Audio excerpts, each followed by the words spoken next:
Here's the Dessarin Hills in front of you. Some of you are already in the town. Maybe some of you are walking in as we speak. We're going to kind of bring you in one by one and discuss your various reasons for being here. So let us start off in the town itself. A fairly small town in fairly important environments. All of these villages that form the backbone of the foodway for the major towns, specifically Redlarch supplies Waterdeep and Neverwinter with a lot of the grain and other crops it needs, and besides that is a bit of a go-between between the major Swords Coast towns and the more prominent towns of the northeast, Silveri Moon, even Mirabar, and other such locations. So while there's not much out here besides farmland, there is a rich caravan life and population that is constantly moving through these hills, and it has started to get slightly more dangerous to do so. You can see the caravan guards representing this by kind of adding a couple of extra guards onto each trip here. Maybe the pay has gone up slightly because it's getting a bit more dangerous. But for those that live in the valley itself, it is represented by kind of folk tales whispering between the people that maybe the hills aren't as safe as they once used to be. Now, the city itself, named for a distinctive stand of redlarch trees that were cut down when the hamlet was formed ages ago. This was first a settlement thanks to a drinkable spring that fed, an ideal place for watering horses, oxen, and pack mules. And as you kind of hear the sound of the animals crying out around you, this is specifically X. You have come into town now for whatever reason that may be of yours, but time to restock or time to get a drink. The sun is probably at about 3-4 p.m. Is starting to drop somewhat as you move along the streets of Redlarch, looking at the every now and again the people, some pull out of the way, trying to get to the side of the road, maybe not used to a creature of your appearance, but for the most part, you are welcomed in the town itself. Guess I'll make my way to sell some of my pelts and such, and grab a little bit of coin and grab a drink. Perfect. Okay. Let me just. Where is my? Here we are. So as you move through the town, every now and again, you can hear, "Hey, mummy, look! There's a guy!" And some, they don't really mind the kids running around you, which you kind of do realize you have a trail of interested children behind you. For the most part, you're welcomed, and you go over to one of the places that you said you're selling pelts. Yeah. Definitely going to be Chancel's fine harness, and you kind of opening the door up, you would see Phaedra Chancel. It's a regular female human that mans the shop here in Redlarch. Afternoon, Eck. You come to drop off your weekly load? Yep, it's getting a little hard out there. I can believe it. A lot of the other hunters are kind of mentioning the same thing.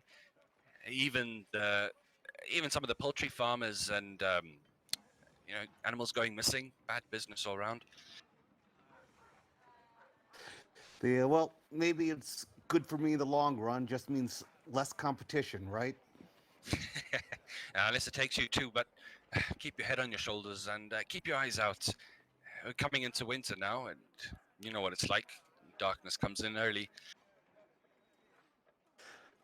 Definitely keep that in mind. Thank you.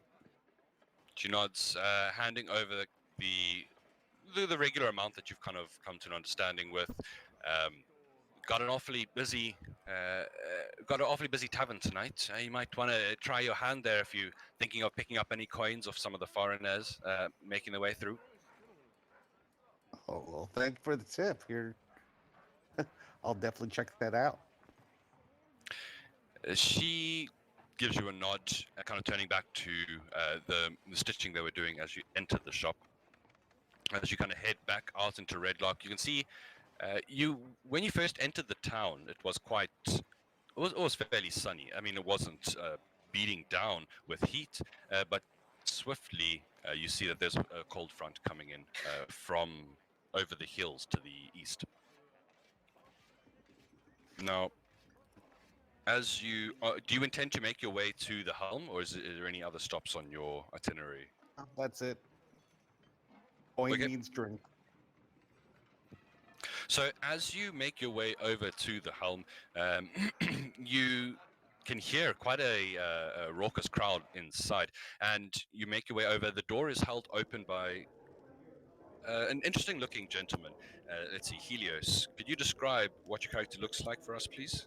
You see a large man. He wears pretty simple but well-made clothing. He's got long blonde hair that's tied back in a ponytail.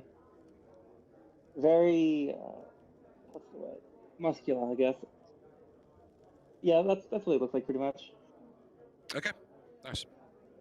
Kind of the door is held open for you, X, as you give a nod, and the darkness is inviting within, just lit with this warm torchlight. So, X, what does Helios see as you move past him? A hulking bugbear, but at least attired so that people aren't afraid of this wild beast. He looks at least halfway civilized. Yeah, there you go. But it's clearly clearly a bugbear, no matter what he's wearing. Yeah. Well, you do hear a momentary pause in the conversation, and then you hear the bartender, "Are you all right, X? You wanna? Can I get you a foam one?" And he starts to kind of point towards the ale casks. And I'll just nod and point to him and walk over with my coin pouch. Yeah, I mean, you know the price is 2 copper here for the standard fare. And you can see this. Sorry, Helios, is your character fairly tall? Are you compared to a regular? Fairly tall with that. Probably about like 6 feet something. Okay, so you are quite a big guy.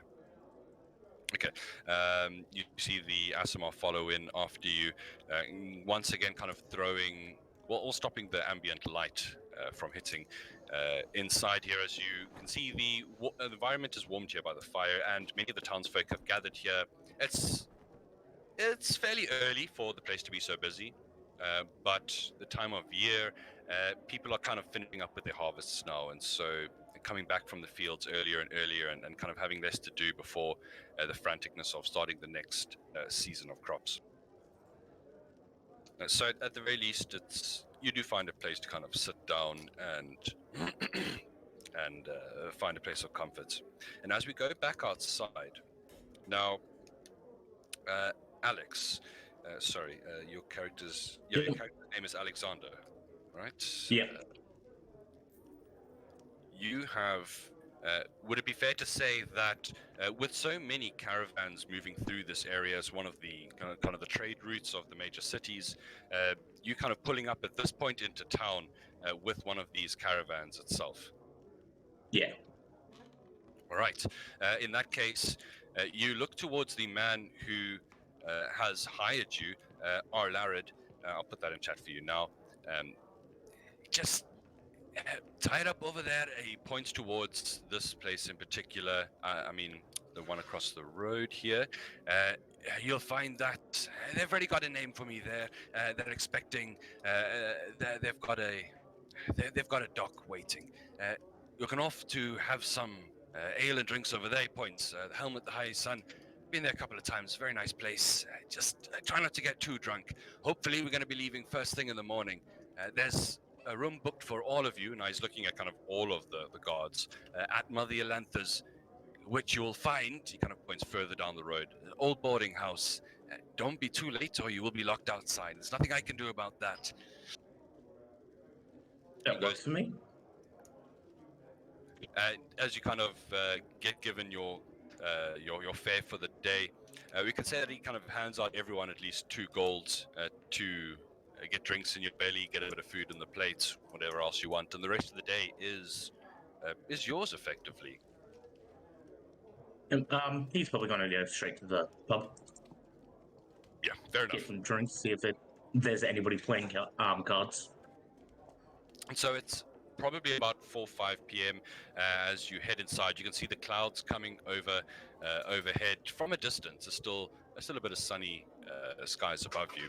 As you enter in, with 1 or 2 of the other guards, kind of one, not anyone you know.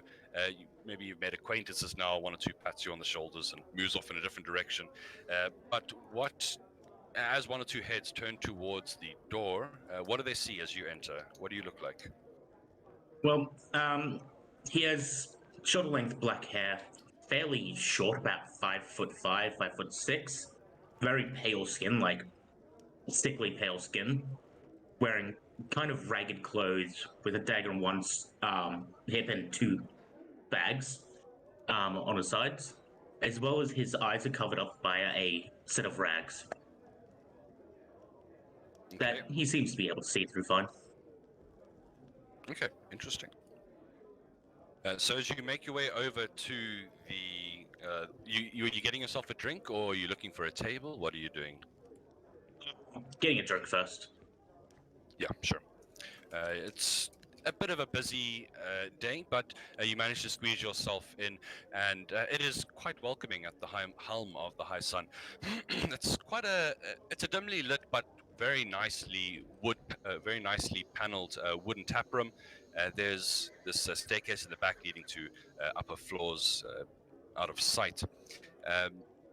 You can see that the locals kind of come here. There's gossiping, there's bragging. You can hear people boasting of war stories in the back. Older men, maybe that served in their very younger days, but now the only battle they fight at the moment is in their respective fields. But most of the people at Redlarch, you can see, treat this as kind of like a common room. It's run by the man behind the counter, a very jovial gentleman by the name of Garland Harlethil. Is another human man. The size of him and the you can see he's got many scars on his face, kind of indicating that maybe he was possibly in some kind of martial profession in his past as well, but no longer, as he is behind the bar and slaps it down. Good evening. You ready? Do you just want an ale, or you want something a bit more fancy? Oh, just a house ale will do me. Right, you are. He points towards a couple of seats in front of you, begins to get out a mug and slams it down, pouring it up. Yeah, and I take it you're one of the mercenary guards that just rolled in, eh? Got the look about you. Yeah, just arrived just then. Big, fairly long trip. Any troubles on the roads around here? Not particularly with our crew, but there was a fair few of us on us. So I think most things decided not worth it. Yeah, that's the way things are going these days. I'll keep my eye out regardless. We've had a bit of spooking around here. After dark's not really as safe as it used to be. It's the heads up. He nods and kind of sliding the beer over towards you. And you, at this point, so I just want to speak as well about Onyx. Now, you said you were looking for your sister.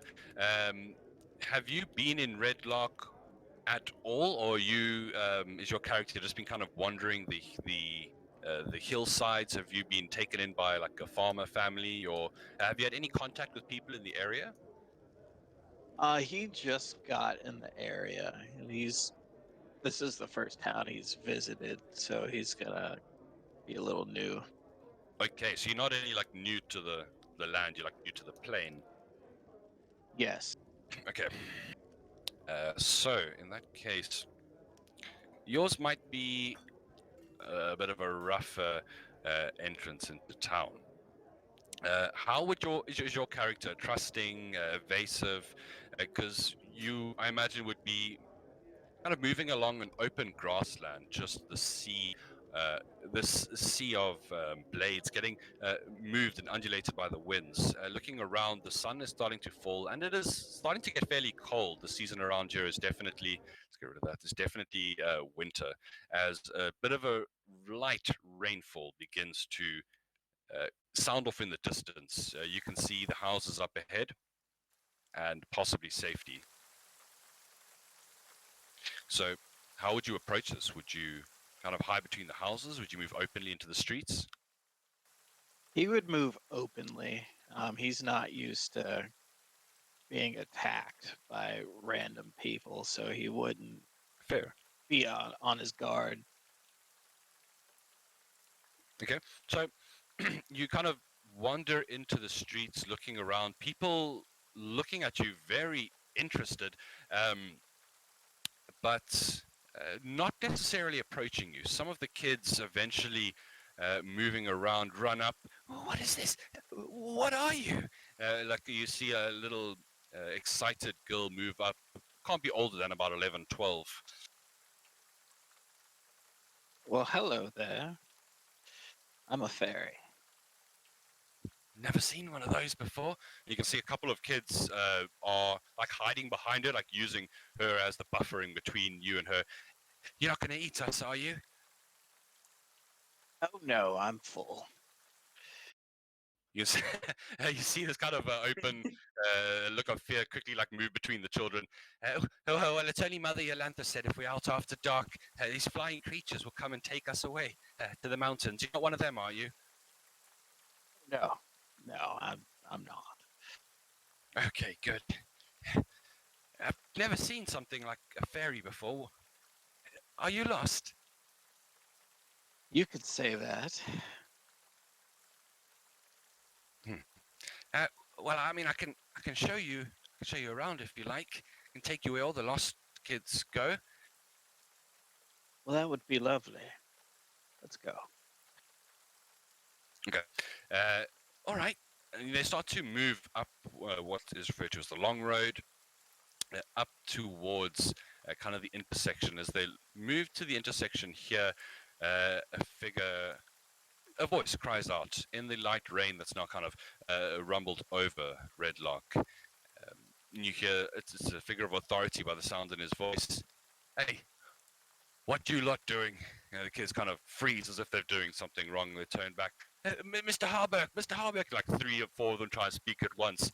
"We found this weird guy, and look, he's got wings. Doesn't he look strange?" And they're all kind of talking over each other as he looks around.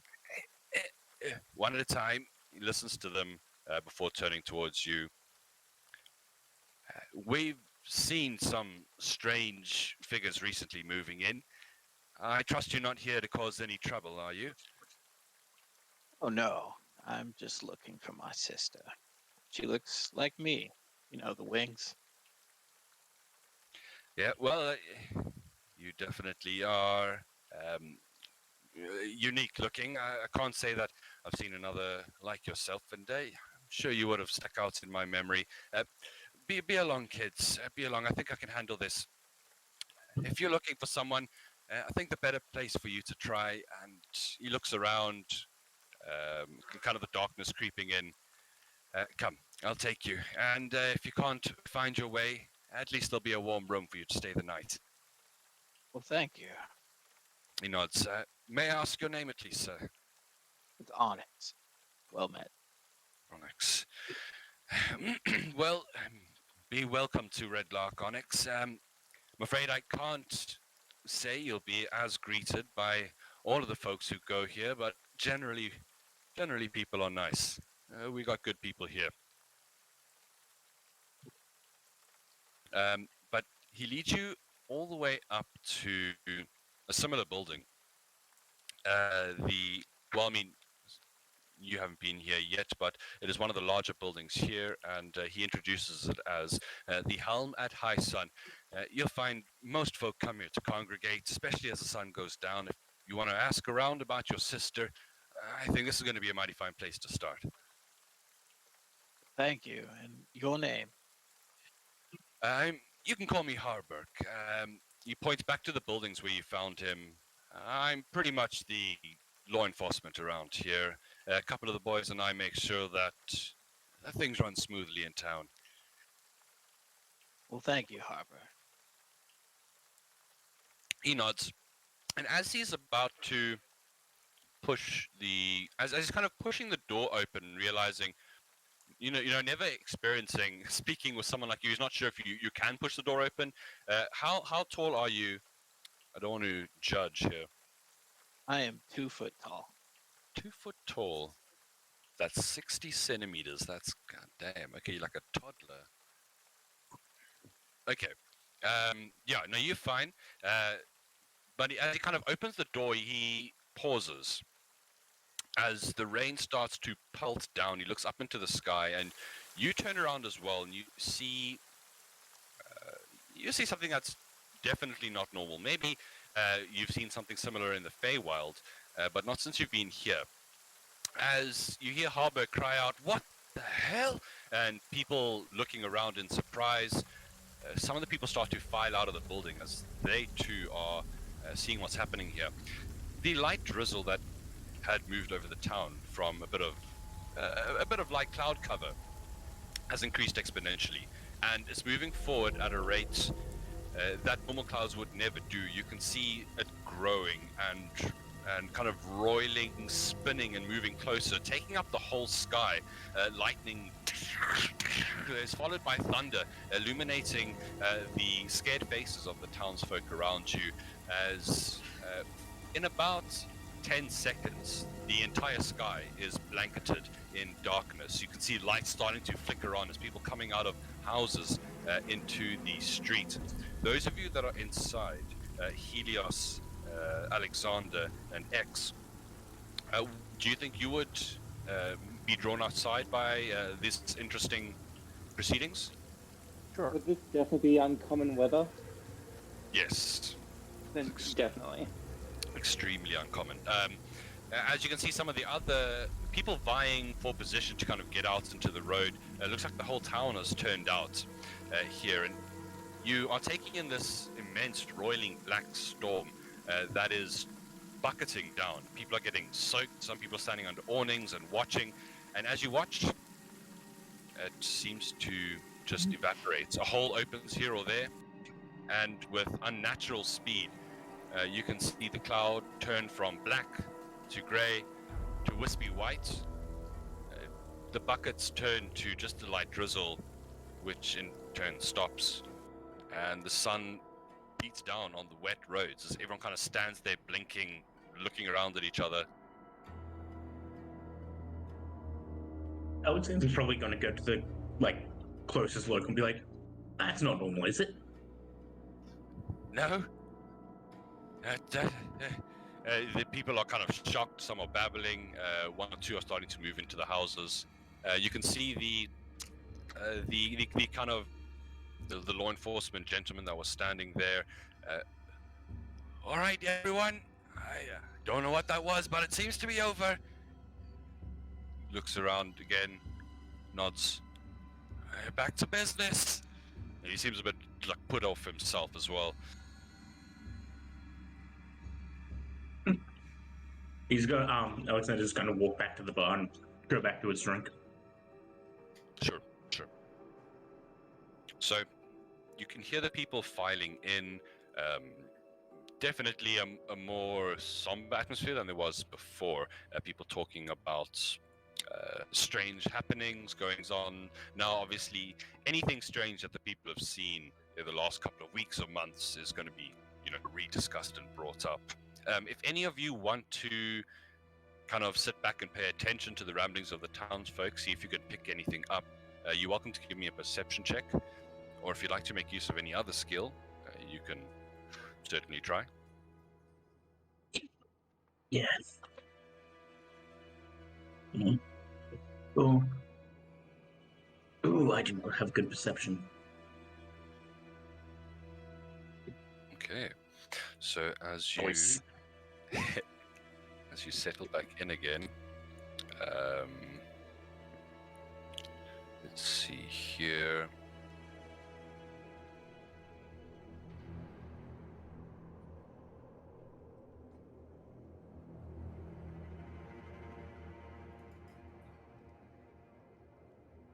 There's a couple of people kind of milling around at the bar getting served. There's a couple of people that have tentatively gone back to their dice game. You can see even Constable Harburg has entered inside with another kind of glance to outside, up and down the road, looking. He looks around at the tavern inside with like a questioning look on his face. Walking over to the counter. So Helios and Onyx, you can both kind of hear different conversations as you're not exactly next to each other. Onyx, from what you hear, there's people, and they look like craftspeople from Redlarch. As you kind of lean back listening to what they're talking about, they seem to be talking about strange activity after dark around some of the workshop houses. People have been spotted there. No one really knows what's going on. Some tracks have been found, and that's at Welver's Wagon Works, which I will put in chat for you in all caps. Apparently. Yeah, these people are generally spooked out, and you can tell that they're scared to go outside at night now. And this is a similar thing to what you're hearing on the other side, Helios, except what you hear is a couple of stone workers. Now, there are 2 quarries in town, and from what you make out of the conversation, these people, in a similar fashion, don't work after dark anymore. They used to work by torchlight to fulfill the kind of growing demands of Waterdeep for the marble here and Neverwinter, but lately where people have started swearing that they've seen mysterious figures wearing creepy masks that appear in the darkness to watch them while they work at night.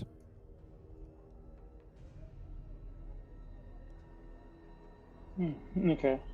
So there's definitely some strange happenings going on here.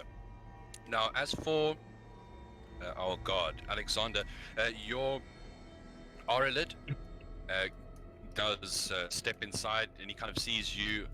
You see him move over to one of the other guards and kind of whisper something, and that guard comes over to you, kind of passing on a message. Boss says he's staying in town a couple more days. You're welcome to find some work here or move on, but he'll call you when we're going to move out. Thank you for the message. He nods, gives you a thumbs up and heads on. It's about this point that Constable Harburg kind of clears his throat. Please, can I have all your attention, please? You can hear like a lull in conversations. Everyone kind of turns and watches. Now, I'm not sure what just happened back there with the weather. We've seen certain things, the last couple of weeks. I'm sure there's a reasonable explanation for all of this, but in the meantime, we need to focus on things that are serious and affecting the town now, and that at the moment is bandits. We're all aware people are losing crops, animals, trade goods to the increased banditry problem. I think I might have some info on a nearby encampment, and I would like to put together a militia, paid, of course, of anyone who is willing to assist in putting down some of these creatures. If you're interested, there will be basic supplies that can be provided, as you will have to supply your own weaponry, but we can discuss things. If you are interested, you know where to find me. He points back down the main road or in that general direction. At the end of the butchery row there, me and my boys will be waiting. He nods and kind of looks around, sweeping the eyes, kind of glancing over at all the people here, taking in those that maybe have a better sword arm than the regular farmers and wives and children that occupy the barn. He stalks off, unless anyone stops him, into the now very bright main road. Well, it's still afternoon, so the sun is starting to set, but I wouldn't say stop him, but Helios would go join him straight away to sign up for that. X will very loudly say, "Bugbears hate bandits," just to dispel any preconceived notions and walk off towards nice. him. Break those stereotypes. Onyx will follow the two of them out. So, Helios would, Alexander would as well, but he would bring his drink with him. fair enough. Yeah, and these are definitely the most interesting looking group of people. I mean, as you look around Onyx, you can see the rest of the people here are I hesitate to say fairly mundane, but mostly just like farmers, mostly humans, a couple of dwarves and halflings. Nothing compared to kind of the strange figures that just left the bar. As all four of you head out onto the now generally sunny road, kind of squelching down the wet paths after Constable Harburg, you get down to a point here. I'll put this on the map for you as you explore these places. Here we are, number 11. You get to a row of 4 buildings. No longer here. You see the constable turn down the row and head into the last building here. And as you kind of follow, you come to what's definitely like a group of storage houses. The first one in the row looks to be just a straight butcher. You can see these large cuts of meat hanging through the windows there. But the last seems to have been given over for the constable and the couple of trusted men that keep in mind the safety of Redlarch.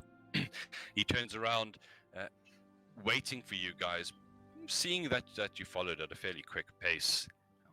It got a pretty big group already. Wow, okay, 1, 2, 3, 4. Looks towards the ferry, maybe thinks better of judging him by his size, and bows and gestures into the building. I'll fly in.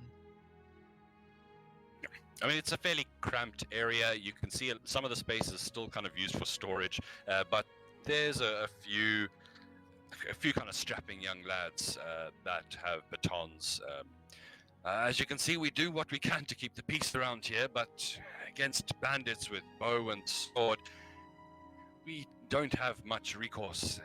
We don't have enough men to send forces out, and frankly, the amount of trouble we're having still kind of falls under acceptable losses for the higher-ups at the larger cities. This is where hopefully you will come in, kind of looking from one to the other. Now, I take it you all have some experience in combat. I'd hate to be sending you to your deaths here. Yeah, might do at least. I will. I will be fine, friend. This is my my duty. Well, as long as you're aware that the people you're up against wouldn't hesitate to stick a knife in your gut to get your coin purse. And you got to treat them as such.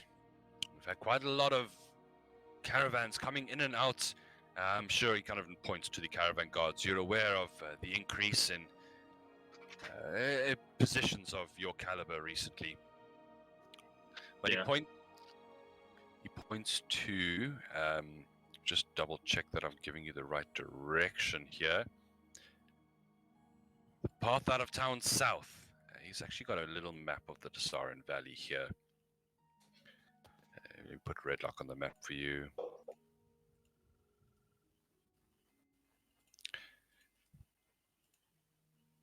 I didn't realize all of this is on the GM layer. Okay, so Redlarch is here. He points down to the south. From what I have managed to gather, most of the attacks have come from the south road and from the Cairn road. The Cairn road, let me show you. Oh, sorry, savage sneezing attacks here.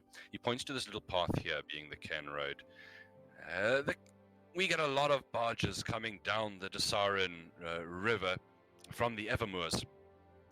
They would stop at Womford and carry on, but lots of traffic that moves up from Womford along the Cairn road is struggling to get here. Likewise, traffic along the Long Road.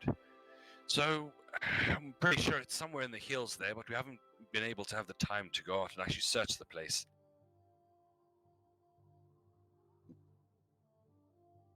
How far down? Do you know how far along the road it normally gets hit? Is it towards the middle or towards one side in particular? It's not. It's usually about 8 to 10 miles from the town. I know a couple of old caves up in the hills there that they may be hiding out in. That would be my best bet, or at least a good place to start. Bandits do like caves. And now, of course, I'm not asking you to risk yourselves just for the good of Redlarch. We do fairly well here, giving a safe resting place to most of the carts coming down from the north. He moves over to kind of like a safe, like a safe in the back. He begins to kind of open it and pull little sectioned portions of money purses. And he throws 10 to start, 10 when you're finished. Tosses you each a coin purse with 10 gold in. And I wish you could offer more, but as things are going now, perhaps we could offer you something in the lines of discounts, or I'm sure the townsfolk would be much more forthcoming.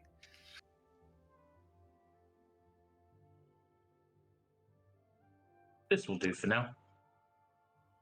And I mean, unless you come across quite official looking goods that are very easily identified, keep whatever the bandits have taken.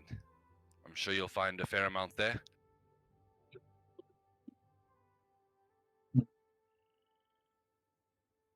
Well, this armor I'm wearing is good for hunting, but may not be as good for hunting bandits. So, but I can't quite afford an upgrade. Do you think have anything a little more sturdier?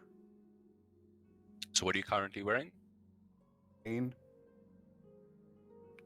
A chain shirt? Chainmail. Chain mail. Okay. Oh, so the next step up is splint. That's a pretty big one. You would be better off speaking with the blacksmith. Do the favor for the town, and he'll be, I'm sure, much more amenable to helping you out with a bit of a discount. It's for me. All right. If there's any other information that you need, make sure to check before you go off. The sun is heading down, so I'm not sure if you want to rest or use the cover of darkness, however you most feel comfortable doing things. Do you know the number of the bandits? How many there are? I don't think it's a huge operation.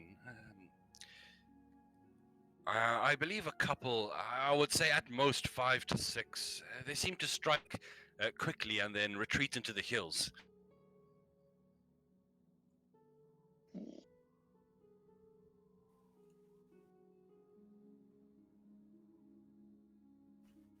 I see. Thank you. And as for your sister, if you give me a name, he's writing this down, I'll see if I can find out anything while you're gone. Her name is Opal. All right. Like the gem. All right. And no offense, men. So you said, what are you again? What am I? It's just I've never seen someone of your kind here before. I apologize. Didn't mean any rudeness. Oh, I'm a fairy. No offense, man. Fairy. These guys definitely never heard of or seen like anything like you before. All right, well, I can offer a short sword or a dagger at most, but anything further than that, you're gonna have to take care of yourself. I'll be all right. Nods. Well, let me know as soon as you have any information. And if you need to, if you plan on hiring any horses or wagons for the trip, just tell them you're working for Harbrook. Maybe you'll get a better deal. Do we know how long it'll take us to walk there?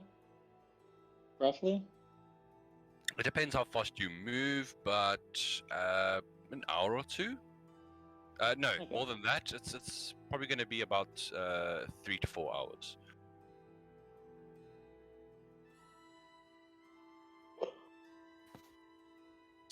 If we go during the dark, it might be easier to spot campfires.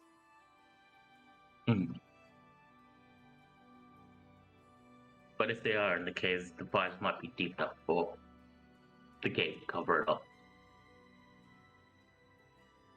Then we just need to look for the caves themselves. If Do you want to head out now? I think it's best If to they're head in out as soon as possible. if they're in if they're in a cave, better go under the cover of night then. Either way, they'll have visibility. At least this way we have some cover. Hmm. All right, then. Let's go. Okay. So looking around at the kind of the people coming in from the fields, definitely because of that strange bout of weather, everyone's kind of called it early for a day. People are moving around the streets to their respective domiciles or to the Helmet High Sun for some gossip and discussions as to what is happening here. Moving south would cause you to pass kind of many of the businesses here. You pass one of the quarries, you pass Ironhead Arms advertising his weapons and armor, the poultry shop, the storage areas. You pass the tannery finally, kind of with this very off-putting smell, which is probably why it's a bit close to the outskirts of the town. And finally, Valivo's Sundries, as you step out of the lines of houses. Is a bit of ambient light left in the atmosphere, in the sky at least, and you can see the long road stretching off between the hills, mostly straight for the beginning before starting to wind as it passes the westward. Anything you would like to do before stepping out onto the long road? No. All right, so here's your party token. This is going to be a trip of a couple of hours.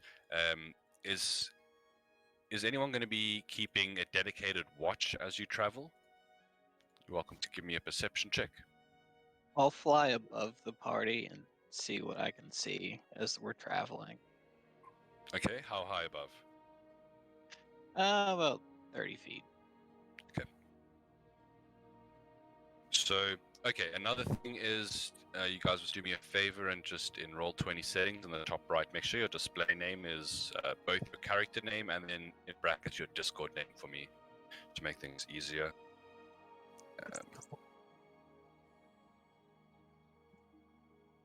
So, back to the surrounds of Redlarch. Now, Helios, you're probably quite familiar with the immediate areas around Redlarch. Maybe not so much out into the countryside, but for X, you would probably be at home here.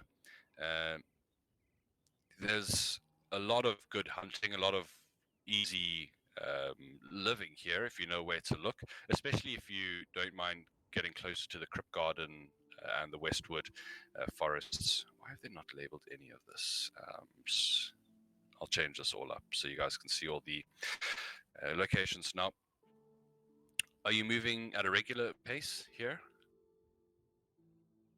Yeah, I think I we'll think see. so. Okay. So you start to move out away from Redlarch, the little pinpricks of light falling behind you as you move past some of the outlying farms along the long road into the countryside. After about half an hour to 45 minutes, you see the last vestiges of light kind of fall behind the mountains as there is a little bit of ambient light for the three-quarter moon tonight, but it becomes much harder to see, and those of you without dark vision are kind of squinting, looking around. Is anyone going to be using a light source, or are you just relying on natural light?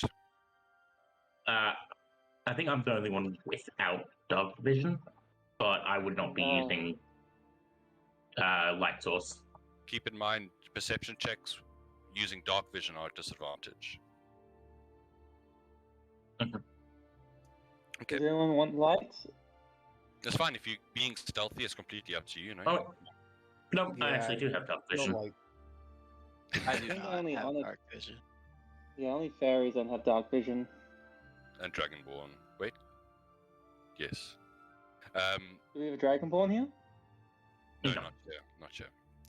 And with that, as you kind of move away from the outlying farms, you do pass one or two groups of wagons that are kind of scuttled together at the end of the day, just not close enough to make it to Redlarch, and safety in numbers, forming these little camps, roadside camps.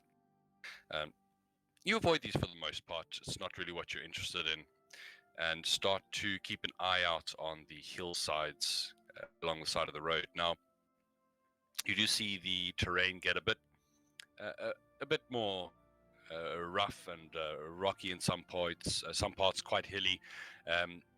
There is specifically a large kind of formation of rocks out in the distance here near a ridge where, Onyx, with your perception check, you see what would normally be kind of hidden behind a hill, but for your height, you can see kind of the flicker of a campfire, a bit of light off in the distance, a couple of 100 feet away. I'll fly down to the party and let them know what I saw. It's about here, and yeah, it's just a bit. You would hazard a guess at about 400 feet off the road. How do you want to do it? It might be another group of caravans, but I doubt it. Being up there. So, what do you want to do about it? We should probably check it out. I mean, like, do we go in all confident, or do we try to stealth and see what's going on first?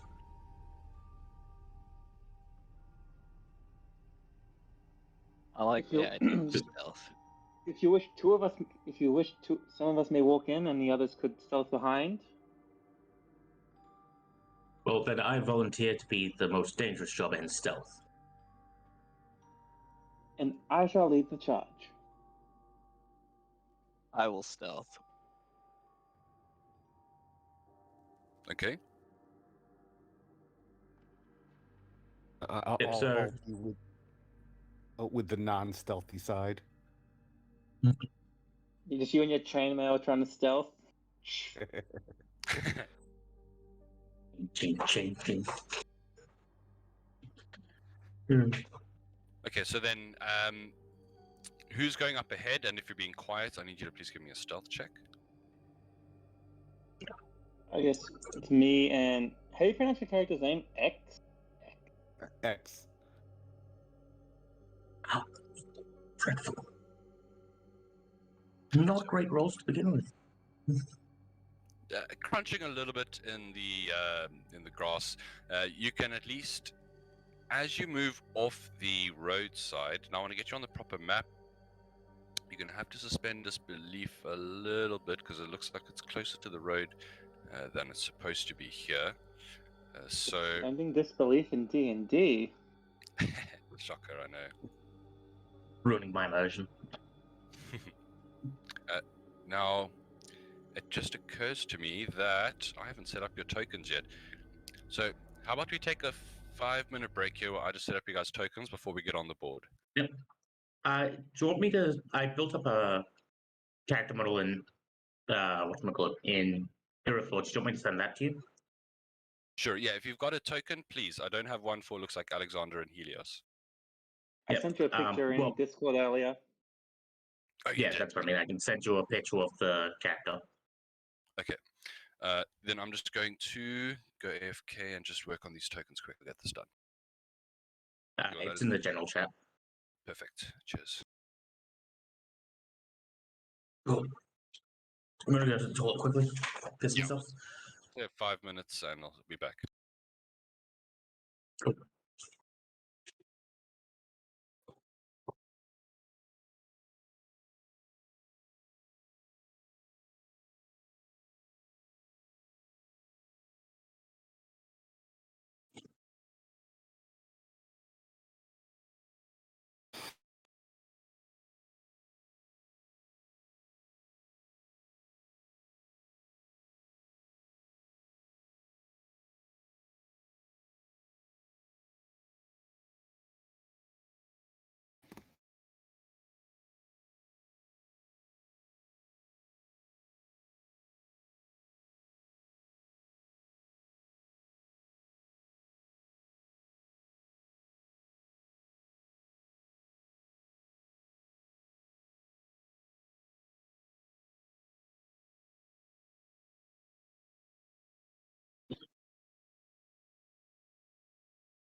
Ouch, 6 HP.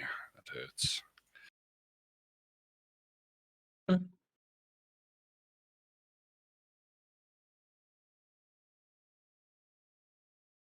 Oh,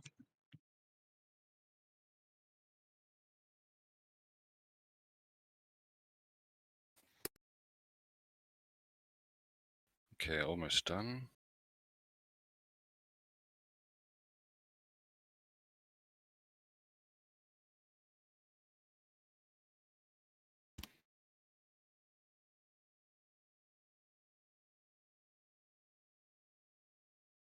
oh, look at my boy.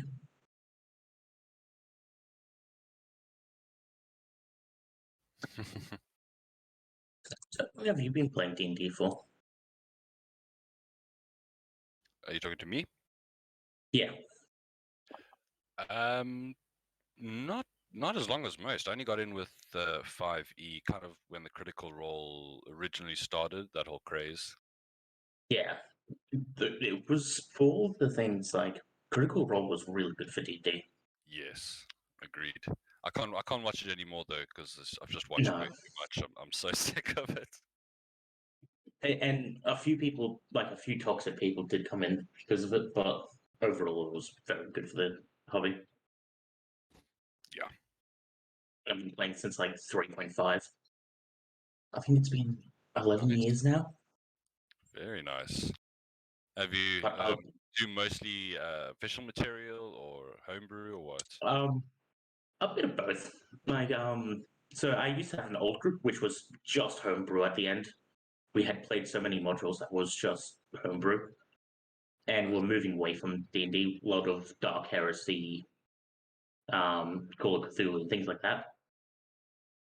But yeah, now it's I'm technically running 2 homebrew games at the moment. Yeah, 2 homebrew games. Impressive. Mhm. Yeah, I'm a Yeah, I bit don't think. with the homebrew because so much work. Oh, it's so much work.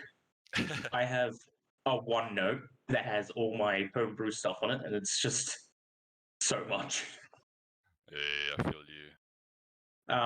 Just for one of the campaigns, it has 1, 2, 3, 4, 5, 6, 7, 8, 9, 10, 11, 12, 13 sections, and just one of them is like 4 or 5 pages long of just not even like notes, it's just like general information.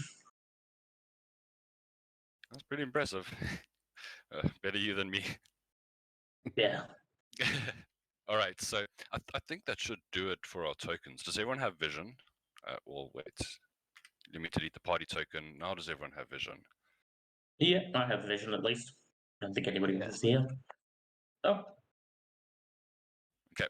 So if there's anything wrong with your tokens, we can obviously, yeah, we'll get to that. But in the meantime, let's get to where you are now in the current situation, which is the flickering of torchlight up ahead, as exactly what you see. Get my notes open here.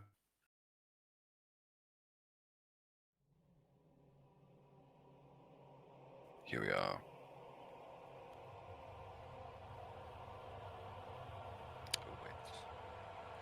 Oh, sorry, I thought I had the wrong place. I was mistaken. Just give me one moment.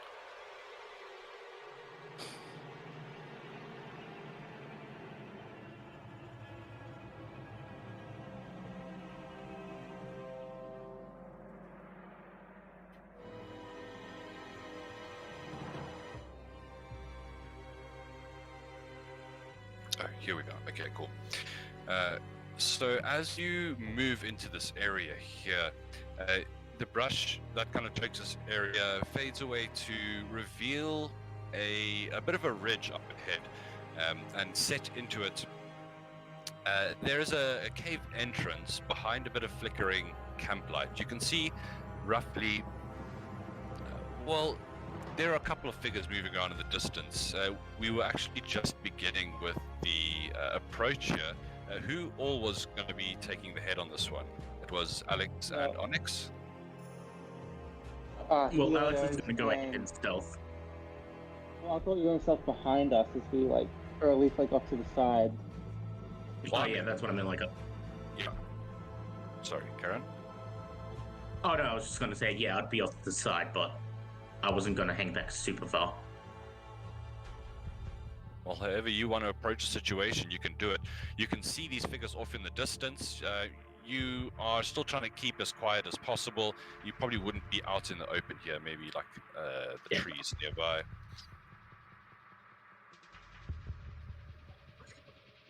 You also, if anyone wants to give me a perception check to kind of scope out the situation.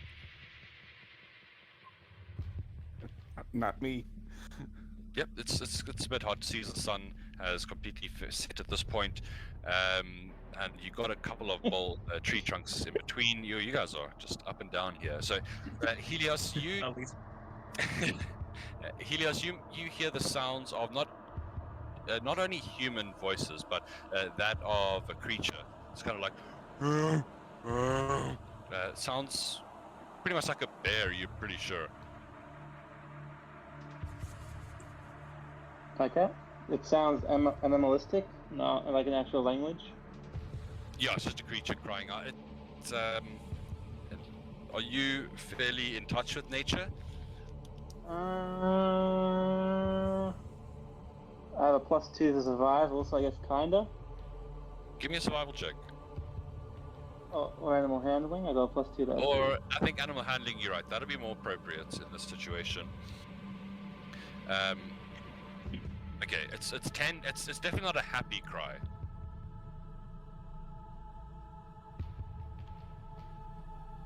Hmm.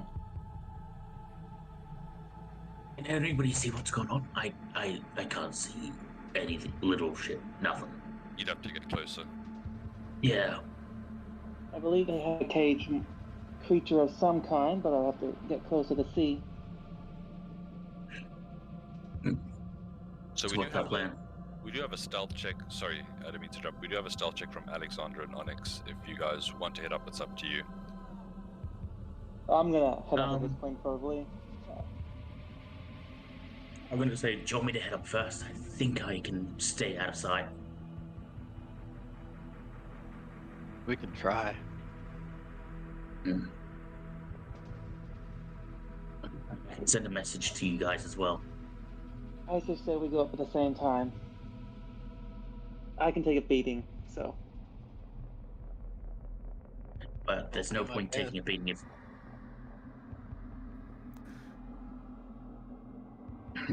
Very well. It's your choice. Oh. Alexander's just going to move to this next tree a bit closer and see if he can see anything from there. Like anything obvious. Yeah.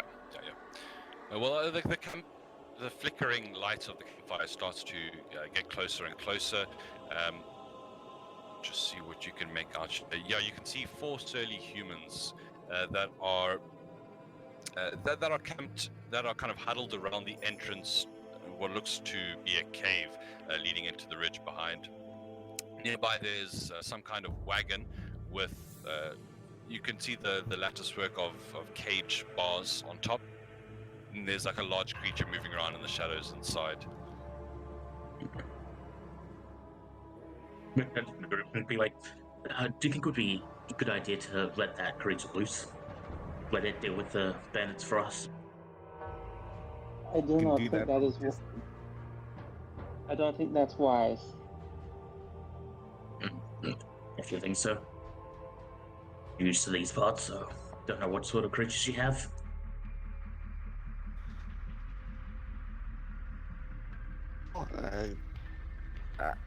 I'm sort of in. I think that might be a good idea if it's a set creature, and all of a sudden the latch pops open. Maybe that'll create a little bit of chaos for us. That's what I was thinking as well. Would anybody be able to do it from a distance? That's the thing. I would prefer Because- if we could take these bandits alive. But, there's no point risking our necks for them. I think everyone has some good in them. There's no harm in giving them a chance to improve themselves. Yes, so I don't seem to recall the constable saying that there's an extra reward to bring them back alive. I'm not doing it for any reward. I'm doing it because it's right. He would. He did mention though that. I mean, maybe that was just his judgment or his stereotypes, but he said they would stab you as soon as kind of look at you just to get your coin purse. yeah. So you are aware that there's very real dangers here. No, yeah, but still, like, that's everyone just needs a chance. Oh, if I get a bit closer, I might be able to put them all to sleep, but I don't know if I should be using my magic so early. Might drain me out a bit too much. And I who can knows help. what we're going to find inside the cave. I could also help you putting them to sleep. Yeah, if you guys are fine with that, I can go up ahead, see if I can get them all to sleep, and that way we don't have to fight this group of people.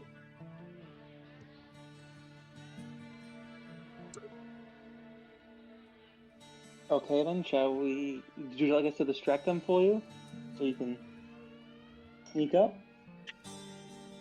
I should be fine. I'm confident I can get up to them in stealth. I would say let's all get a bit closer though before I go ahead to get there. Never mind, I don't think I even need to. I just need to get a bit closer.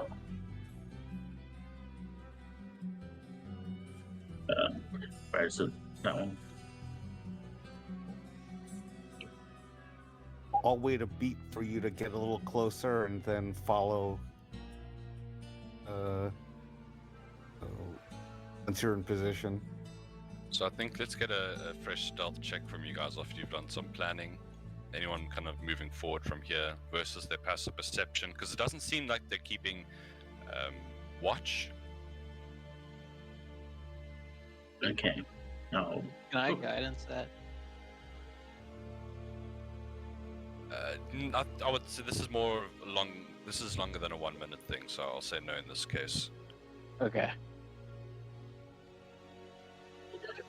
But a 17 is pretty good for our wizard as he begins to sneak forward, avoiding kind of dry underbrush or anything like that, getting into range for his spell.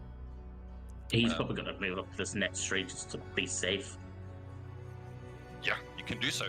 And as you can now kind of hear the voices of these people come into clear hearing range. They're talking amongst each other, kind of bragging about what they've stolen and taken from who. Like, did you see the look on his face? And he squealed like a pig, didn't he, when I got in him like that? And one of the other looks around. Is that right, Dynan? And you would have shot yourself if I hadn't taken out the bowman at the back. Hey, you almost put one in the back of your head, you idiot. And kind of laugh, drink. Generally, they seem pretty rough-set people.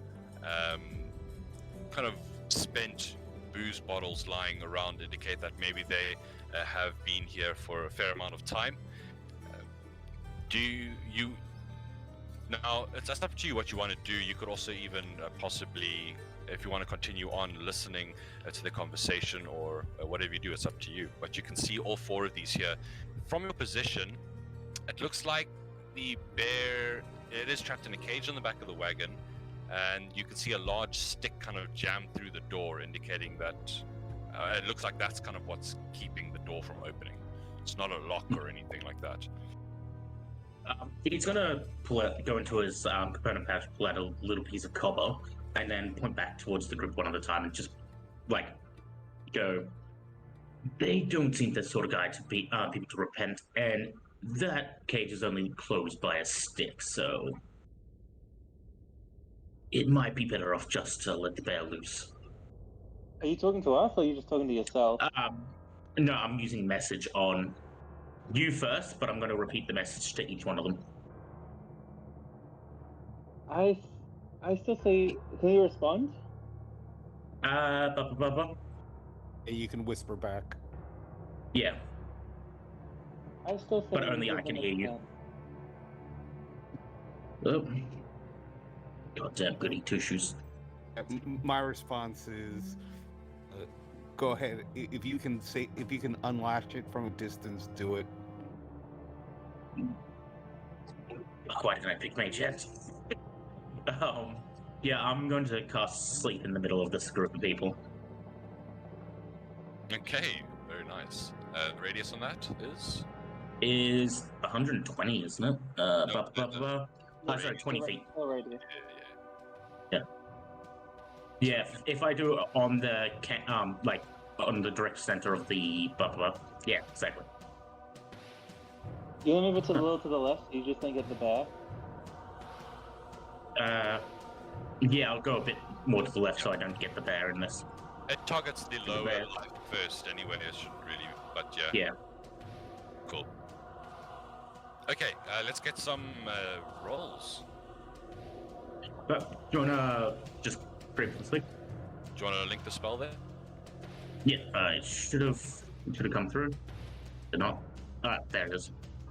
Cool. Okay, so I want to see here. Are you using a components pouch, I imagine? Yes, I am. I pull out like a pinch of sand and just like blow it into the air as I cast the spell. Okay. Ignore the spell save DC. I couldn't use character mans for some reason, so I had to put it all in by hand. No stress. Now, as the spell goes forward, kind of a little gust picks up the sand and blows it.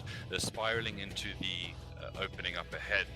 You can hear them kind of laughing at what they're kind of all ganging up on one of the members at the moment, pointing, listing the various inadequacies. As you see one of them here just falls over backwards from sitting position. They all kind of look, pause for a moment, and burst out laughing at him as well, kind of pointing at, can't even hold his liquor, what an idiot! And you see the other one next to him also fall over, and more like kind of raucous laughing. He's going to put back, it's like, I got two of them asleep, not anymore, and cast message again to the, like, individually through the group. Good job. Let's take out the other two and get into that cave. This one kind of stands up and like walks over to look at his friend. Hey, he's right sleeping, isn't he? In the meantime, while these two are kind of reacting to their friends being asleep, well, what are you doing? I'm going to be waiting for the rest of the group to get back up to me. Yeah, move forward. Yeah. Okay, so everyone Some moving spell checks? forward. Yes, please. They are fairly distracted, so it's not necessarily a high DC.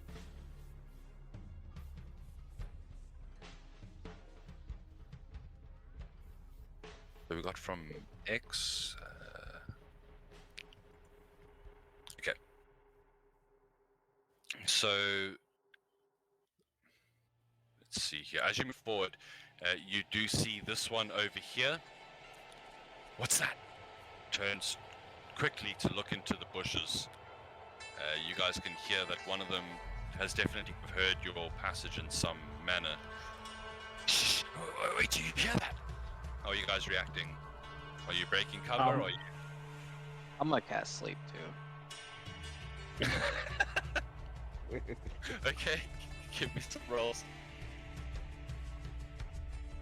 And with that... Exactly the same.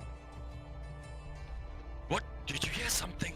And this guy stands up, and then just like tumbles forward into the dirt. This guy just like drops to his knees and does this like very awkward like scorpion pose. You just hear now the bear kind of crying out. No more sounds of humans. Just I'm gonna peeking turn, at the bush. You're aware I that think they're all asleep. your spell lasts for 1 minute. Let's Yeah. get up there quick and tie them up. Exactly. Yep. Magic's quite useful, isn't it? Do you guys have rope on you? Astonishingly, yes. I do. Sleep is the most overpowered low-level spell. Oh, yeah, so good. Yeah, I have rope. God forbid you have kobolds. Kobolds that so bad and sleep. Yeah, I do have rope as well. So I'm just going to cut the rope with my explorer's path and tie up them, like pass it out so we only use one set of rope. Okay, so we'll say that they're kind of all dragged together here. You make a lovely And- band. Yes, And muffle them, just, gag them. very well. A quick glance into the interior of the cave reveals quite a small cave that is packed with stuff that they've probably stolen, boxes, crates, barrels, things like that. You don't see the sign of any other bandits here. They start to Yeah, this is like- What? What happened? You fell asleep, you idiot! Like one slaps the other one in the head as much as he can, like bashes him with his shoulder. They look up at you, although, who are you lot? You have any idea who you're messing with? No, can you explain to us, maybe? No, I'm kidding. You guys are going to jail. You're talking to the Womfed boys now. Careful what you That do. is a terrible name for a gang. Just dreadful. I wasn't even thinking up. We come from Womfed. But, give some intimidation to yourself.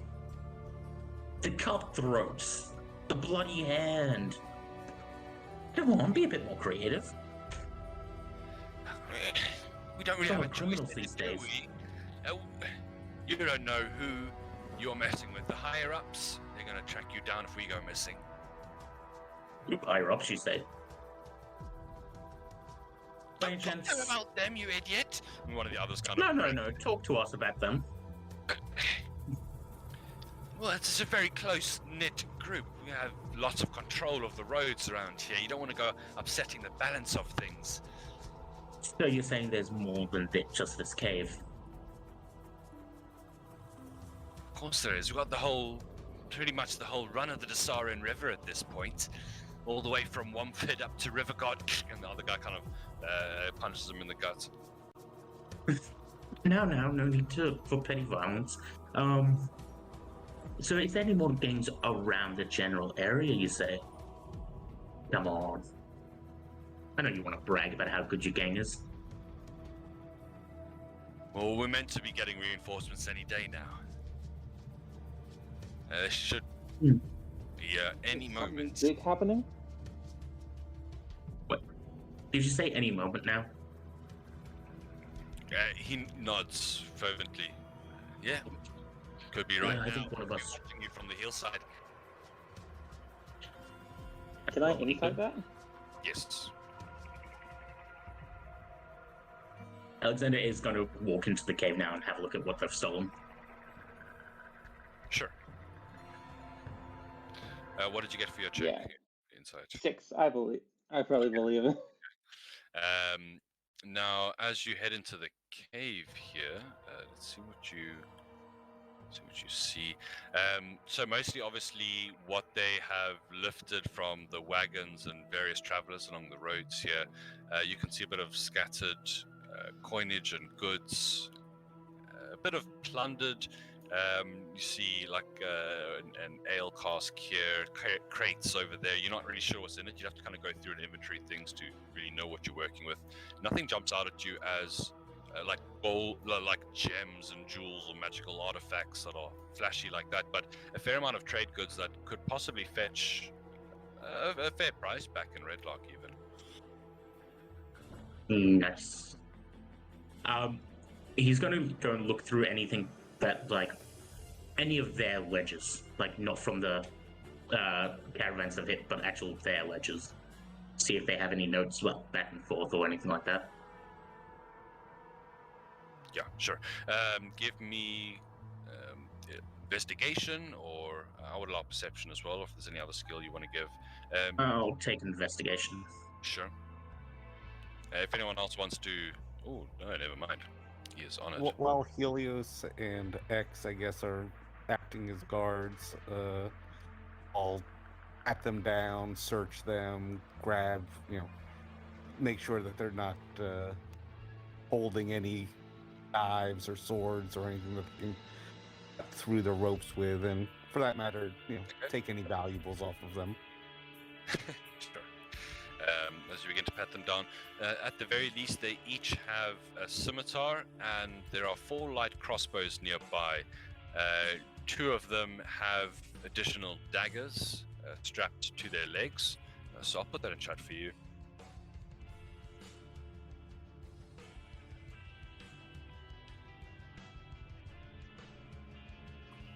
And light crossbows, well, it's a bit hard to read there, but and you're going to get a few personal belongings as you start to move through. One of them has, after finding it in his pocket, it looks to be a fairly well-made, it's some kind of silver metal, and it's an inscribed locket with kind of flowers, and it's very feminine. It's definitely not this ruffian's locket. What's this then? I don't know. Took it off some travelers less than a week ago. They were coming up to pass through Redlarch. Squealed something wicked. I take that traveler didn't survive. He just raises his eyebrows, like, what do you think? Hey, I have an idea, guys. We befriend the bear by feeding them the bandits. I was thinking Like that that exact idea. same thing. We do need a way to pull all this stuff back to Redlarch. And I'm not strong enough to do it. Maybe the 2 big guys are, but no, I can't.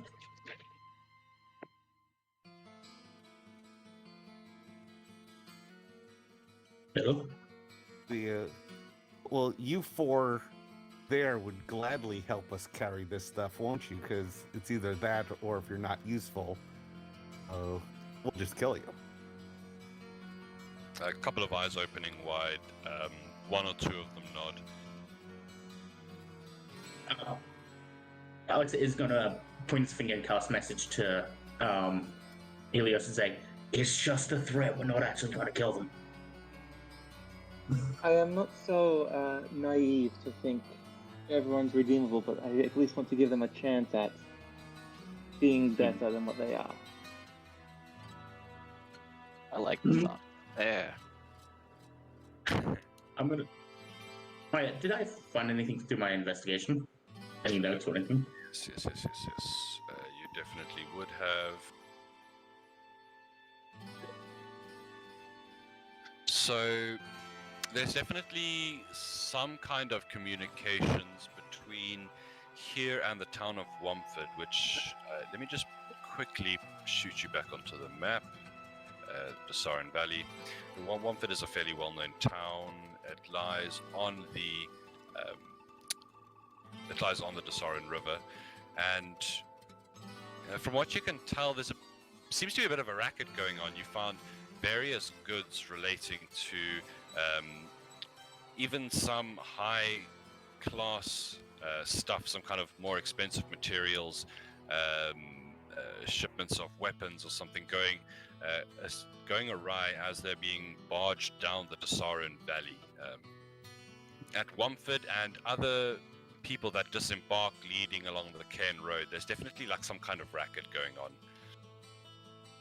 Does it have any names signed to it, or is it just just the information about what's going on? You don't see any names written down here. And not that would indicate they're members of whatever syndicate this is. There are various other names of like stolen ledgers of goods, kind of indicating maybe where some of these goods were going and where they were sent from. And it looks like mostly, for the most part, fairly mundane things that were being shipped down the river and shipped to the major cities.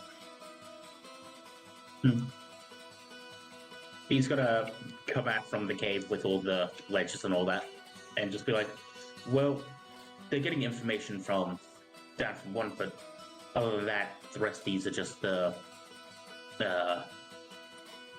what you call it, the caravan's ledger.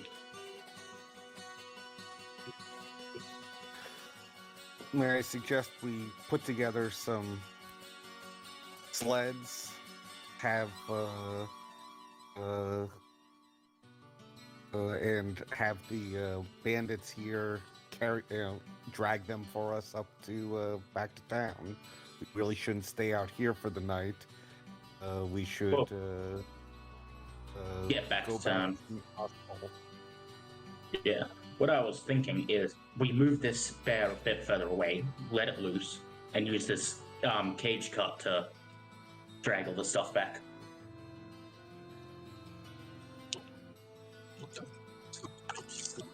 Does the bear's cart have wheels, or? Yes, it does. Yeah, I mean, it looks with the cage there. It most likely was used for transporting livestock, but you could shove things through the door once the bear is out. Of course, the lock seems to be completely broken, and they've just like wedged a stick in there. Oh, it's a mighty stick to stop a bear. Yeah, I mean, it's a fairly thick stick. Yeah. So what do you guys think? Should we? So I don't think many people are going to buy a live bear. I mean, we could kill it and sell it as, meat and hide, but look at him. He's friendly. He's got Alex is going to walk up to the thing and like tap the cage and see how the bear reacts. Well, you can see it's not looking very healthy. You're not sure how long they've had it, but it does kind of cry out. It doesn't push itself against the side or anything like that. It seems quite low energy. He's going to pull out like 2 of his rations and offer it to the bear. Like put it inside the cage.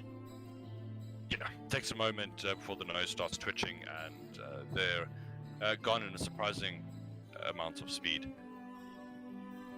He's going to look over to the guys. He's like, how long have you not fed this bear for? Looks around. Listen, we were getting replaced soon. We ran out. It was going to be the next guy's mission and not ours. Why do you even have a bear? We're gonna sell it. Worth a lot of money. Some rich folk like weird creatures like this. I have to agree with the bandits here. If you say so, I don't have that experience in trading bears to people. Well, it still looks fairly hungry, and we do have a fair few spare arms around. So maybe if you give us a bit more information about your game, we won't be improvising how to feed this bear.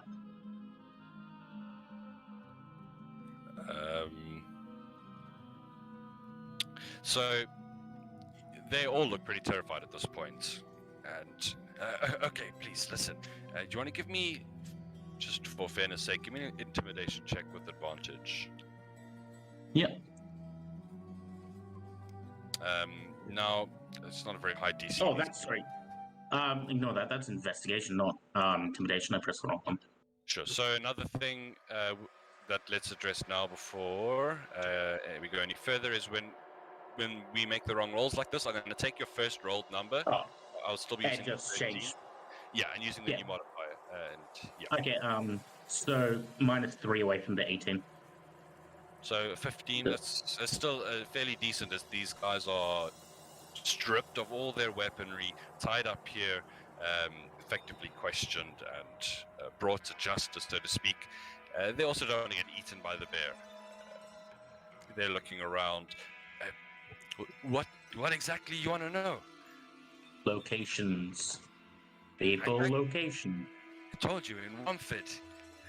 Pretty much the whole town at this point. The only thing that's left in Wamford is the grain mill. Besides that, everyone else has been run out of town. Sorry, what was that? I didn't quite catch it. So The thing that- he says the only thing left is the grain mill. People come there to bring their wheat to get turned into flour. That's the only thing in that town that is, not the gang. Pretty much, that's what he says. Listen, they control everything that comes down the Dessarin River. They've got words from... They get their orders from somewhere else, up further upstream. I'm not sure exactly what the whole racket is, okay? I'm fairly new as things go, even. Thank you for the help. And this little new group of people that are coming to relief, how many people would it be for again, or more? It should be the same amount. And they should be here soonish. And typically, All right, is I'll your, level with you. There's no one coming. I was lying about that. Yeah, I thought so. Please. I think that's a pinky. Don't feed us to the bear.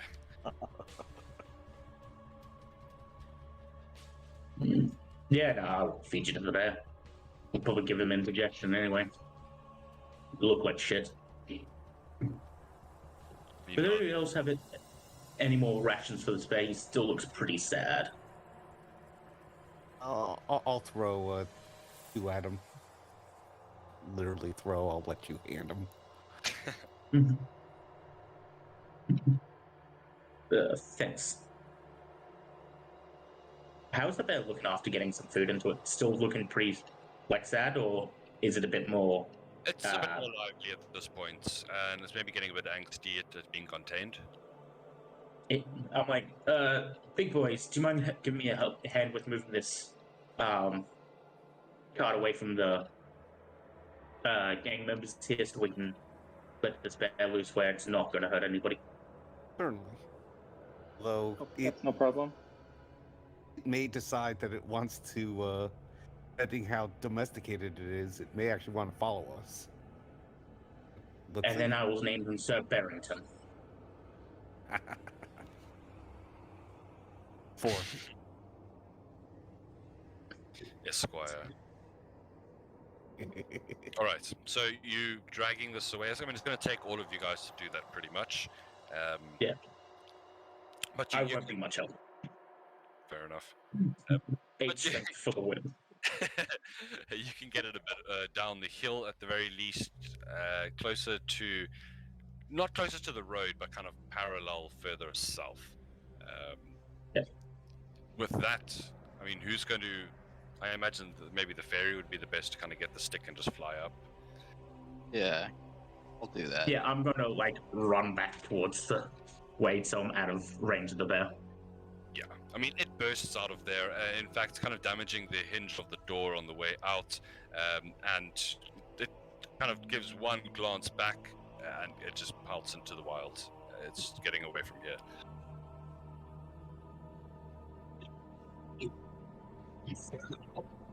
That's better. Now let's get this stuff loaded up so we can get back to Redlarch. Okay. So, wagon back to the top of the hill. This is a fair incline.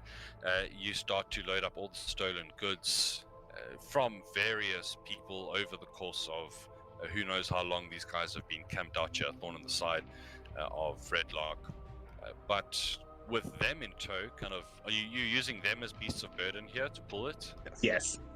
Definitely. Okay, fair enough. Lots of grumbles and groans as they're not used to this kind of treatment, but of course they would give much worse than this in turn to many that they have met along the road in the last few days. You're heading Because out. we're walking along Yes? You go first. Oh, I was going to say I'll be hopping on the cart as well. Nice. I'm just gonna say to those four, do not worry, friends. It will get worse for you in the future. Hard labor. There's a couple of one or two little moans. One of them, kind of their shoulders are shaking. You imagine it's kind of this like racking with these silent sobs, but nonetheless, paying for their crimes. Unless there's anything else you want to do, you've got the wagon, and they begin to slowly make their way back to Redlarch. Can we just make our way back unless there's something that's gonna happen? So, it's deep into night at this point. You pass back past the caravan circle. The lights are all off there. A couple of guards that watch you very keenly. They're a fair ways back from the road, because you guys are obviously making a fair amount of sound. You've got, sorry, frog in my throat. You've got a couple of very sad bandits. That one of them is like, I think one of my boils popped. Can we take a break? I need a pee, please. Very. Nothing's stopping you from peeing.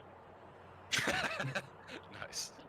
And kind of not letting the whip fall, not letting the pace slacken, you head back into the farmland surrounding Redlarch, and triumphantly, it's been a fair amount of traveling time at this point, and you can see actually a light beginning to make its way up the horizon as you spent pretty much most of the night traveling. As you head back into the town itself, getting into kind of the long road in the area here, before your 4 beasts of burden just kind of collapses. It starts with the one at the front, just doesn't say anything, just wordlessly drops, spent from exhaustion, and this obviously trips up the rest, and you're like, and they all like fall over each other. Yeah. Alexander's going to get down and like poke them and make sure they're still alive. Yeah. A couple of scrapes, they're still alive. The one literally, the kind of the slightest of them, definitely just dropped from exhaustion after a 2 to 3 hour hauling of all of this goods back. I mean, it's a fitting punishment, seeing as they stole all of these goods. And you can see a couple of the early risers, the farmers, heading out, generally gathering around. Not too many at this time, but the people nonetheless. Doesn't take long before in the distance you can see the figure of Harburg moving along the streets. Someone's no doubtedly gone to call him. Yeah, I'm going to make sure, like, just move detach all the bandits from the cart and get them tied up again, just to make sure they can't go anywhere. Sure. That's right. Easy handoff to Constable. Yeah. I mean, they at this point, even if you kind of pointed at the road and said go, you're not sure if they would even make it past the village bounds after this. They kind of look up helplessly at Harburg as he moves over. Geez, where have you guys been? One night, and you're already bringing in 4? Let's see, kind of gestures forward, and all of the boys there's like kind of 2 sleepy-looking kids, older, young 20s, kind of truncheons and in their night clothes that move forward. And as they find them where I said they would be. Yes, they Right were. on it. Excellent. He looks towards the caravan at the back. I can already feel this place getting safer and safer with you lot here. We've had a lot of problems from you 4, as the kind of leans over, grabbing one by the jaw, squeezing his cheeks. We're going to make you nice and comfortable before we send you to Waterdeep to deal with everyone who you've been stealing from. Does that sound nice? There's a bit of a whimper coming from the pile of them all crunched up there. I might have a better idea for that. He raises an eyebrow. Yes? You have stone quarries here, don't you? His eyes flicker back to the nearby quarries. Yeah, you can already hear people hacking at the rocks at this time. And I noticed last night nobody was working in them during the night. So, you have 4 new workers here. Ready to work all night long. Without pay as well. only problem is are you gonna watch them? Because I certainly can't afford the hands. Easy solution. You just chain them up.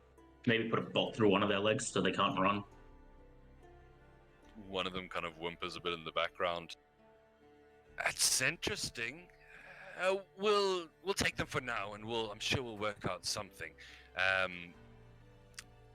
mean, I can't say we're too big on slave labor, but these lot could definitely have at least a small due to pay back to Redlarch here. It's Yeah. not slave labor, it's paying their dues to the community. Here he nods towards Speaking you. of I think paying there could dues- definitely a bit of that. Could definitely be a bit of that. Sorry, yes, Morgan? Speaking of paying dues, I haven't forgotten. In fact, he looks around and points to one of the boys who you can see has got a bit of pouches around his waist that he just attaches and takes over to you to hand. The other 10, as you were promised, and if you like, I can have someone manage that. Looks towards the wagon. We can get that inventoried and priced for you. I imagine you plan on selling. Yes, we are. But I have one thing, like more pressing matters that involves us all. I'm going to pull out the letters that I got from the bandits. They've all come from 1 foot. And apparently the entire town's now a gang except for the grain mill. That is extremely disturbing news. He kind of takes it from you. We're taking a couple of steps to the side. This can't be. I mean, we haven't had proper reports from Womford in months, but they've always been a fairly small village. But he kind of A trails fairly on. small village, it's an easy target for bandits and gangs. That's. And obviously, they haven't touched the grain, or we would have come down on them like a ton of bricks. This makes sense now that you mention it. Oh, they must have prime pickings of any raft and barge coming down the Dessarin. I don't know who's running this.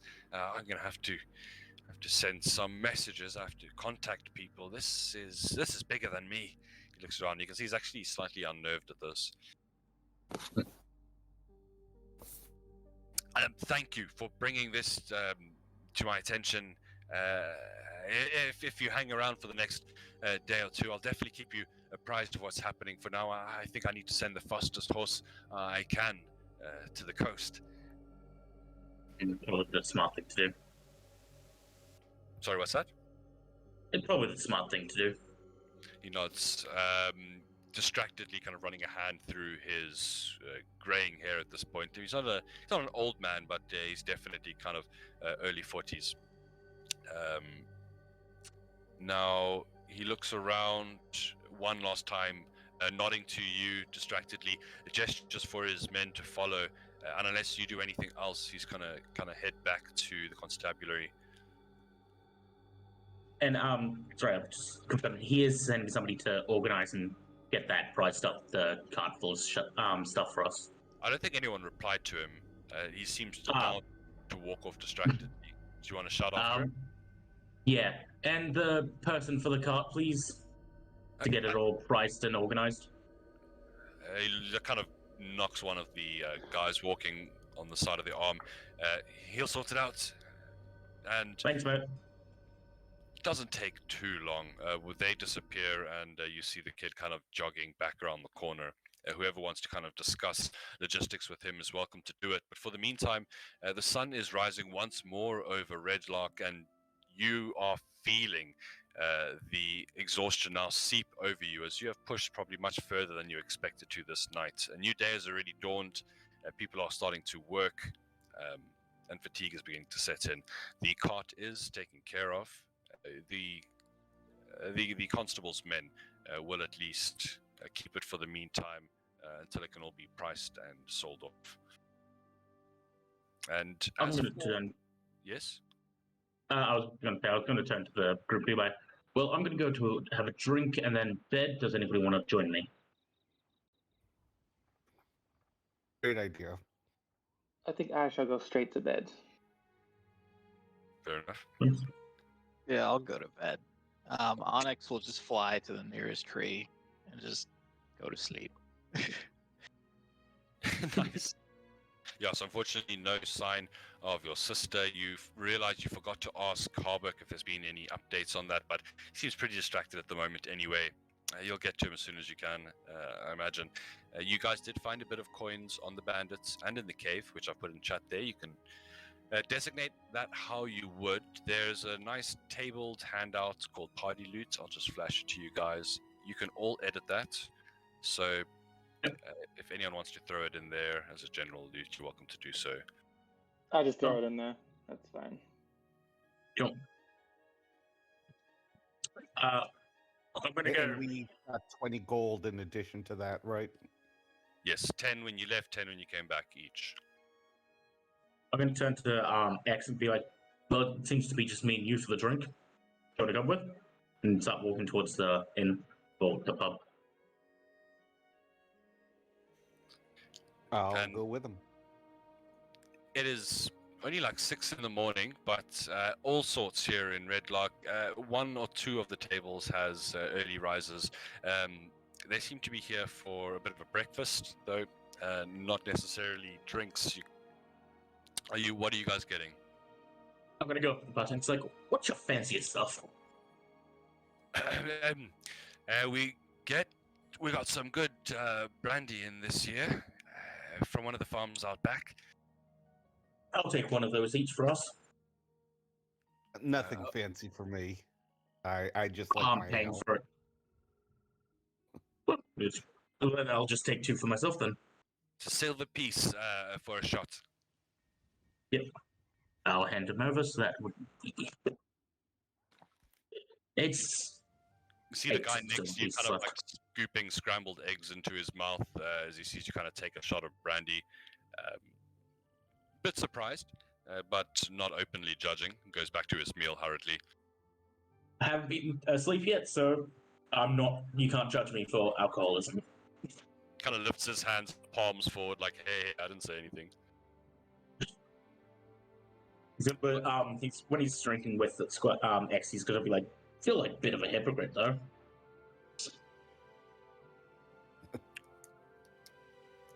Well, I mean, I did some dodgy things in the past. Well, haven't we all? Yeah. I mean, honestly, the kids are getting off light. A lot of other groups of people would have just slit their throats and been done with it. I would not have objected to that. Well, I was just more thinking let nature take its course. If the bear ate them, it ate them. If it didn't, it didn't. But it's probably the right thing to do. Well, Yeah. I'm not sure He's gonna whether finish it off was his- the right thing to do, but it was the expedient thing to do at the time. Yeah, true. That's fine with me. He's gonna finish off his other brandy and be like, "Well, I'm heading to bed." sure. Same. How much is a room here? It's not. I already have one, I'm pretty sure.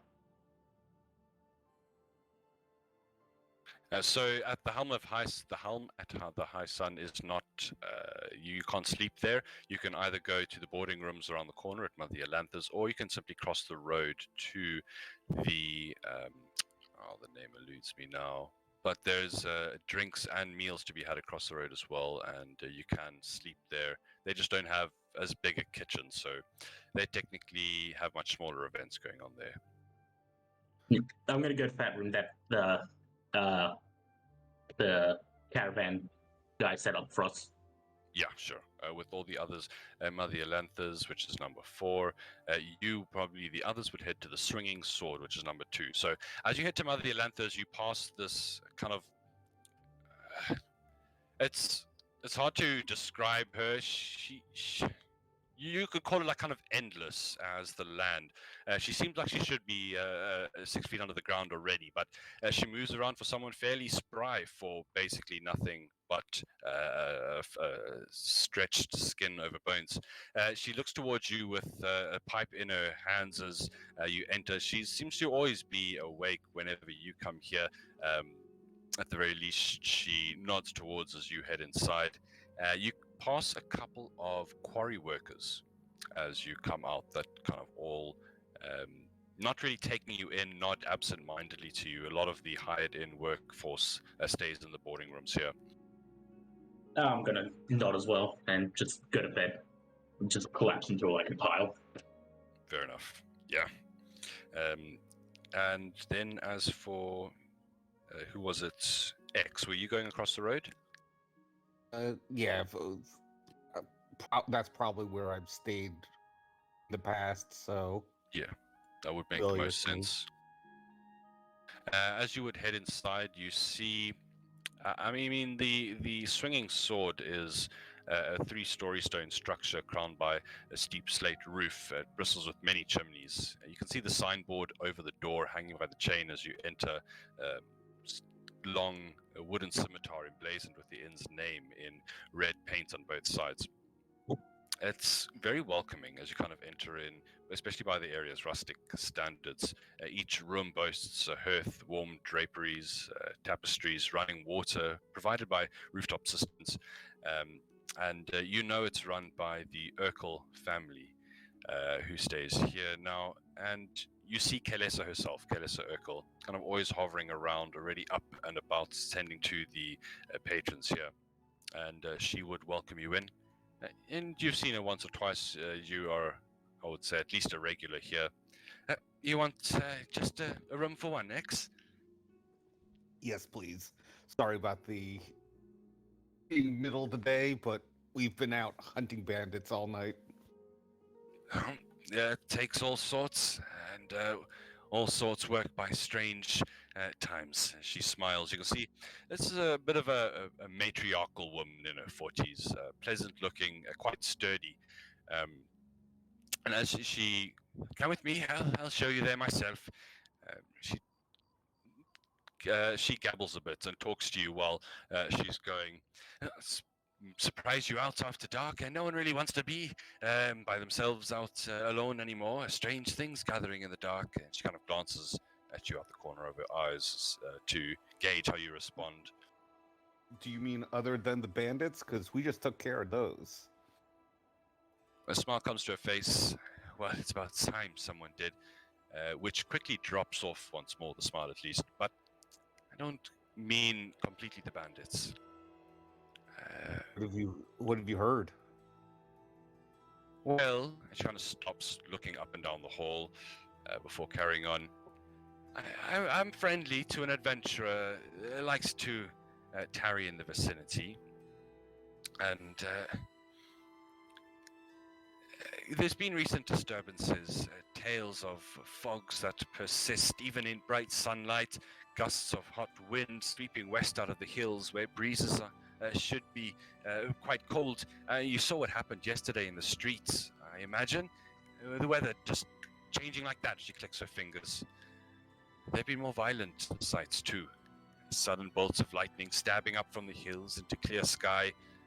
She shakes her head and keeps on marching down the passageway, and you have to kind of hurry to keep up. She goes around a corner. Fell magic, I call it. She wiggles a hand into the air. Have you noticed if it's been? Has it been to the north, the south, the east? Where is the strange weather been originating from? Have you any clue? She shakes her head. I don't, I'm afraid. I can't say. I've just been here, keeping this place running. She knocks on the wall as she goes. But I haven't been completely useless. I've been keeping my eyes open, and there's definitely something not right. Something's not adding up. I've picked up on. She kind of stops once more, and she opens a door into a fairly nice looking room. And she looks once more up and down the corridor, stepping in, gesturing for you to come in. And she lowers her voice. A couple of people that don't quite add up. Maybe looking a bit frightened when they shouldn't be, looking furtive over their shoulders. Turning aside innocent queries. She looks at you. Now, I know you're one that's not really enmeshed in the politics of the town, so I would feel comfortable speaking with you, but It's two that have grabbed my notice in particular, and if you find yourself talking to them, maybe you could open your eyes, see if you pick up on what I did. I would appreciate a second opinion, really. Anything for you. Thank you. What are their names? She looks relieved. She kind of whispers to you, and she whispers the names Maliko, the stonecutter, and Lurith, the tanner. I will paste these in chat.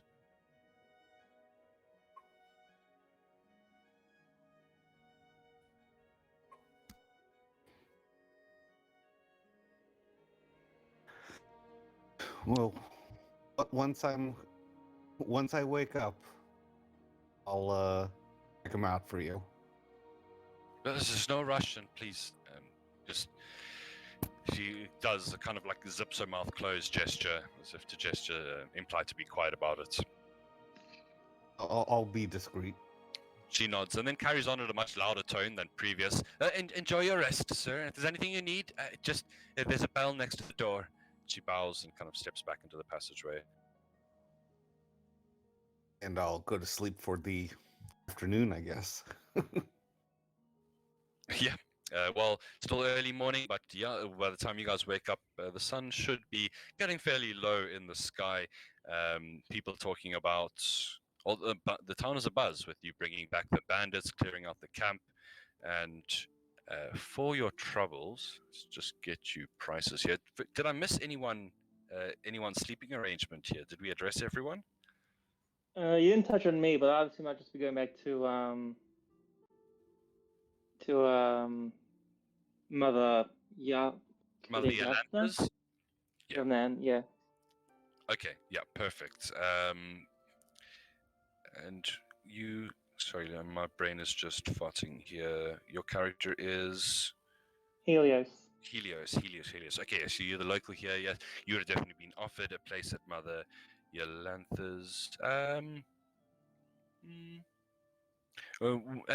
kind of what you just lend your hands where you can if someone needs a sword, armor, if they need an enforcer. Is that generally right? Pretty much. If they just needed, someone to cut lumber or plow fields or whatever, he'll just help out where he can. Okay, yeah. I think you definitely have a pretty much permanent room available at Mother Yolanda's when you need it. She's probably talked you into doing a bit of odd jobs, planing some doors, fixing some wobbly chairs and stuff like that, plumbing. She is a piece of work. But anyway, I think, I know this is not the length of our usual sessions, but this feels like a good place to round off this session today. What do you guys feel? Yeah, that works for me. I'd like to do some further preps and kind of work with what we've got now into bringing some interesting further hooks into the story. So I wouldn't mind doing a bit more preparation for our next session. But thank you for joining us, guys, and I hope you enjoyed session 0. Yeah, it was fun. Yes. Did we decide on feats or no?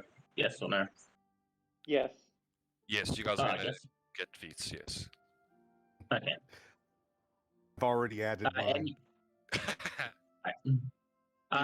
So it's just sharpshooter and great weapon master off the table, or is there any others that you don't want us to pick straight away?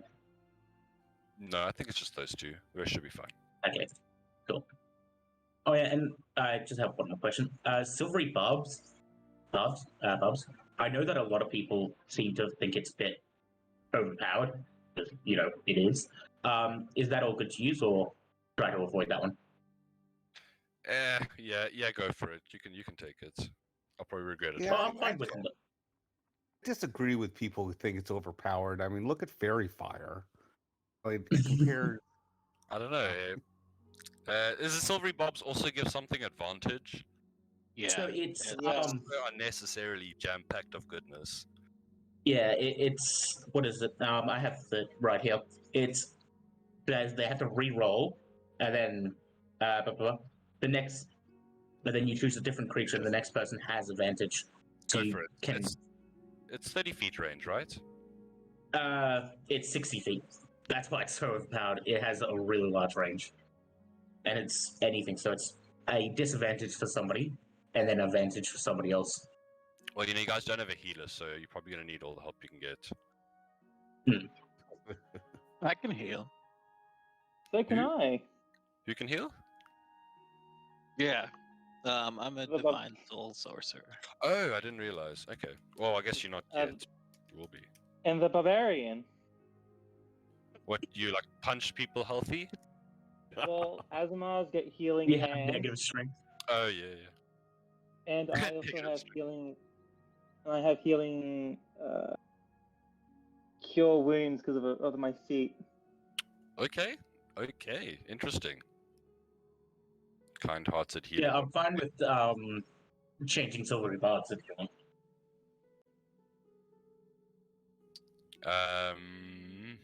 Yeah, I think let's drop silvery bobs then if you guys have got a Okay, good cool. Well, actually, I was planning on picking that up later, only because it's, well, but really It's only because so it has a busted. verbal component as opposed to a somatic, so it wouldn't mess. Oh, fair enough. I remember one character I dealt with. It's silvery barbs is just yelling "fuck" at them. Yeah,